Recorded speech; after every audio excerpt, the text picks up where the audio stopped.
Good day and welcome to JNN's Headline News. I'm Abigail Smythe. In the headlines at this time, one American visitor died and 5 persons seriously injured, including a 2-year-old child in a 2-vehicle collision along the Landover Main Road in St. Anne Sunday evening. 34-year-old Antoinette Kayunta Walters, a resident of Florida in the United States, died after having to be cut from the wreckage. Mrs. Walters was driving towards Runaway Bay when it collided with a black SUV with a sole occupant. He was treated and released from hospital.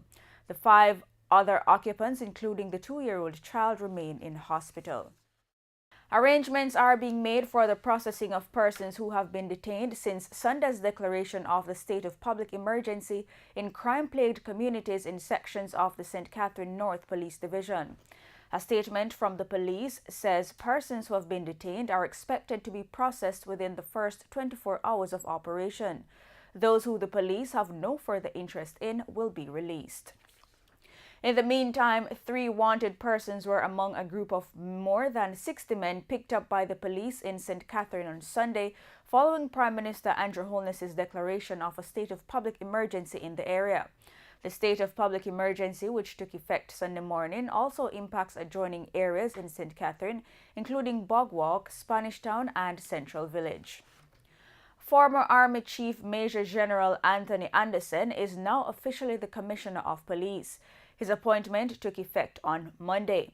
A statement from the Police Service Commission on March 6 announcing his appointment said General Anderson will be responsible for enhancing public security services, improving public order, reducing corruption, as well as improving management and accountability in the Jamaica Constabulary Force. A parent protest took place Monday morning at the Holland Primary School in St. Elizabeth over the slow response from police to apprehend persons who continuously break into the school. The protest had not affected regular school operations. The school had been broken into 5 times in 6 months. And a suspected serial rapist has been arrested in St. Thomas. He was held on Sunday in Morant Bay following a probe by the St. Thomas Center for the Investigation of Sexual Offences and Child Abuse, CISOCA. About 9 o'clock Sunday morning, investigators carried out an operation where the suspect, who is believed to have been involved in several sexual attacks in St. Thomas and the corporate area, was held and taken into custody.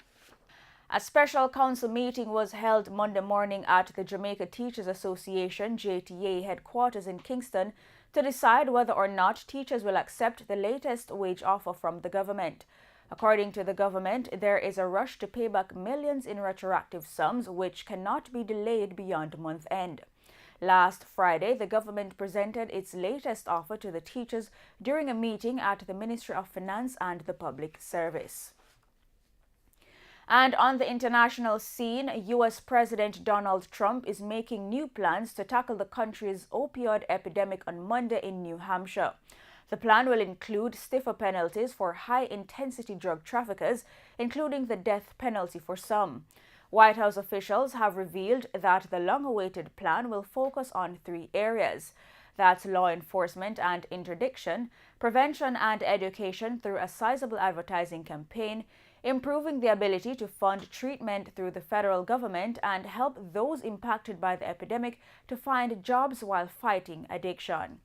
And those are the stories in the headlines. Join us at 8 p.m. for more details in Frontline News. I'm Abigail Smythe. Pleasant viewing.